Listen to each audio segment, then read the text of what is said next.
दोस्तों स्वागत है आपका स्टेनो गुरुजी यूट्यूब चैनल। दोस्तों आज की वीडियो में हम लोग प्रैक्टिस करेंगे 90 शब्द प्रति मिनट की स्पीड से डिक्टेशन, जो कि आपके आने वाले सभी स्किल टेस्ट के लिए बेहद लाभकारी होगा। दोस्तों यह डिक्टेशन हमारी मंथली पत्रिका जो है अंक 2 उसका अभ्यास 4 और 5 से लिया गया है। लगभग स्टूडेंट के पास हमारी पत्रिका होगी तो उससे परचेज मिला सकते हैं। अगर जिन्होंने नहीं लिया है या जिन्होंने नहीं परचेज किया है तो वो वीडियो के डिस्क्रिप्शन में लिंक दिया गया, अगर चाहें तो परचेज कर सकते हैं। अगर नहीं भी करना चाह रहे हैं तो इसका PDF हम टेलीग्राम पर शेयर कर देंगे, वहाँ से भी आप उसको चेक कर सकते हैं और आउटलाइन भी देख सकते हैं। वीडियो पसंद आए तो वीडियो को लाइक कर देना और चैनल पर पहली बार आए हैं तो सब्सक्राइब कर लेना, साथ में नोटिफिकेशन बेल ऑन रखना, जिससे इंपॉर्टेंट वीडियो आपसे मिस ना हो। तो ज़्यादा समय न लेते हुए चलिए शुरू करते हैं। Ready start. राजस्थान विधानसभा में सोमवार को जिन 2 विधेयकों को पारित किया गया वे निश्चित तौर पर मौजूदा दौर की 2 बड़ी समस्याओं से संबंधित हैं। कहीं अफवाह के असर में या फिर किसी बहाने से होने वाली भीड़ की हिंसा, और दूसरे अपनी मर्जी से प्रेम या विवाह करने वाले वयस्क जोड़ों पर झूठे सामाजिक सम्मान के नाम पर हमले और हत्या की घटनाएं। ये दोनों तस्वीरें किसी भी विकासमान समाज के सभ्य होने पर सवालिया निशान लगाती हैं।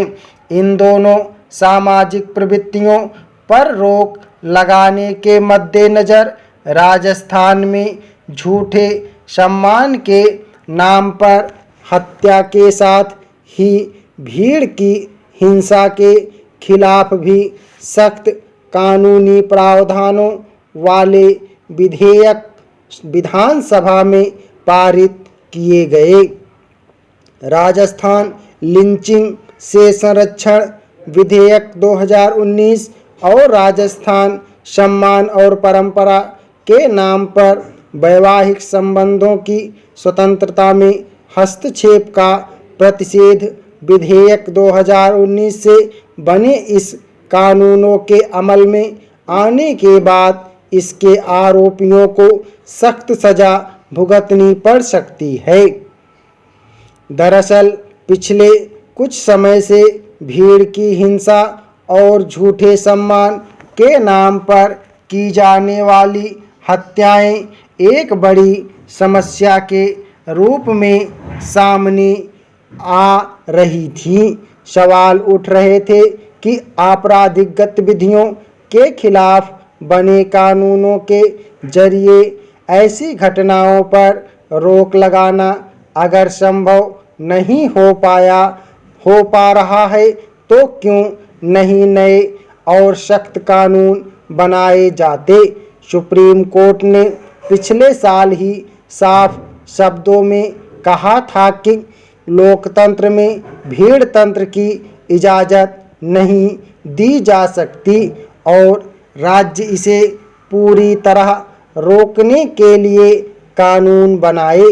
जहां तक भीड़ की हिंसा का सवाल है तो किसी अफवाह या भावनात्मक मुद्दों पर फैलाए गए उन्माद या उकसावे की गतिविधि की जद में आने वाले लोग शायद इस बात को लेकर निश्चित रहते हैं कि बड़े समूह के किसी समूह में किसी से मारपीट करने या उसकी हत्या कर देने के बाद भी वे बच जाएंगे।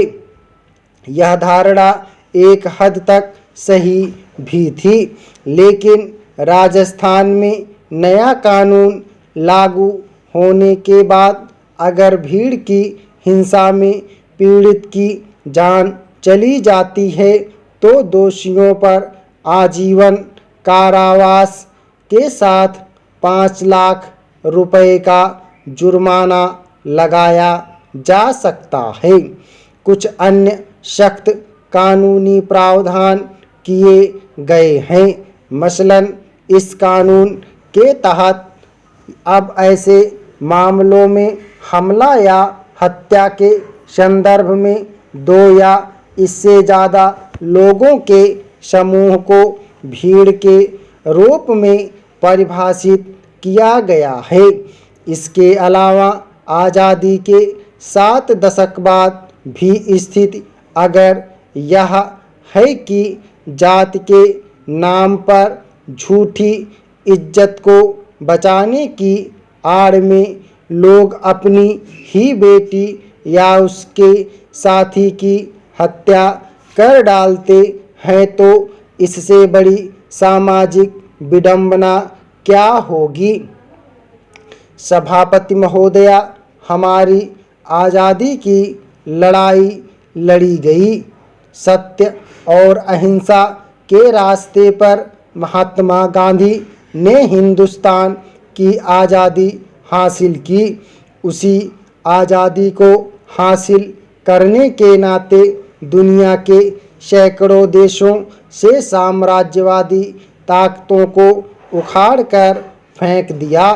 पंडित जवाहरलाल नेहरू ने उसी सत्य और अहिंसा के रास्ते पर पंचशील के सिद्धांतों को बनाकर पूरी दुनिया को एक दिशा दी। संयुक्त राष्ट्र संघ में 1954 में जवाहरलाल नेहरू ने बोलते हुए कहा था कि दुनिया में आणविक हथियारों को मिटाना होगा और जो पैसा आणविक हथियारों पर खर्च हो रहा है वह दुनिया के विकास पर खर्च करना होगा। जवाहरलाल की नीतियां पर श्रीमती इंदिरा गांधी 17 साल तक चलती रहीं। उसी परंपरा के अनुसार राजीव गांधी, इंदिरा जी तथा जवाहरलाल नेहरू की नीतियों पर आज हम भी चल रहे हैं। पंडित जवाहरलाल नेहरू ने कहा था कि हमें विज्ञान के माध्यम से गरीबी दूर करनी है। इंदिरा जी ने इसी विज्ञान और तकनीकी के द्वारा भारत से गरीबी दूर करने का प्रयास किया। राजीव गांधी ने यह कहा कि उसी तकनीकी और क्रांति को प्राथमिकता दी जाएगी। राजीव गांधी ने कहा कि अपने हिंदुस्तान की परिस्थितियों के अनुकूल अपने सीमित साधनों के माध्यम से हमें अपने देश को आगे बढ़ाना है। मैं विरोधी दलों के नेताओं से पूछना चाहता हूँ, दुनिया का एक भी ऐसा देश बता दें जिस देश में लोकतंत्र भी हो, धर्मनिरपेक्षता भी हो, राष्ट्रीयता भी हो। मैं यह जानना चाहता हूँ विरोधी दलों के नेताओं से कि ऐसा दुनिया का देश जो उन नीतियों पर, सिद्धांतों पर चला हो। रूस और चीन के देशों में पेट की आज़ादी है। आदरणीय सभापति महोदया, इसमें रूस और हिंदुस्तान की मैत्री की क्या बात है। हिंदुस्तान रूस का मित्र है और हिंदुस्तान तथा रूस दोनों विश्व शांति के लिए कदम से कदम मिलाकर चल रहे हैं। हमने हिंदुस्तान में जनतांत्रिक तरीके को अपनाते हुए समाजवाद की स्थापना का वचन दिया है। हमने बैंकों का राष्ट्रीयकरण किया, राजाओं के प्रिवी पर्स को समाप्त किया। कांग्रेस के नेतृत्व में भारत की 80 करोड़ जनता को वोट का अधिकार दिया गया। जमींदारी प्रथा को खत्म किया गया। हिंदुस्तान को एक औद्योगिक राष्ट्र बनाया। हिंदुस्तान को कृषि की दृष्टि से मजबूत बनाया। 20 सूत्री कार्यक्रम के माध्यम से श्रीमती इंदिरा गांधी ने हिंदुस्तान के करोड़ों करोड़ सर्वहाराओं के दिलों में आशा का चिराग जलाया। करोड़ों भूमिहीनों को भूमि करोड़ों बिना घर वालों को घर, करोड़ों बिना ज़मीन वालों को ज़मीन देने का फैसला किया। हिंदुस्तान के 3000 वर्ष के इतिहास में दिल्ली के किसी हुक्मरान ने भारत की सर्वहारा जनता को देश की दौलत में हिस्सेदारी देने का सिद्धांत स्वीकार किया था। हमारे देश की राष्ट्रभाषा हिंदी को लेकर एक बार फिर बुद्धिजीवियों से लेकर राजनीतिक दलों ने सियासत शुरू कर दी है। स्टॉप। ओके दोस्तों, आप लोग इसको प्रैक्टिस करिएगा। पीडीएफ इसका आपको हमारे टेलीग्राम पर मिल जाएगा। ये हमारी मासिक पत्रिका खंड 2 का, यानी कि जो अंक 2 का है, उसका अभ्यास 4 और 5 का एक्सरसाइज है, जो कि हमने डिक्टेट किया। 90 शब्द प्रति मिनट की स्पीड से था।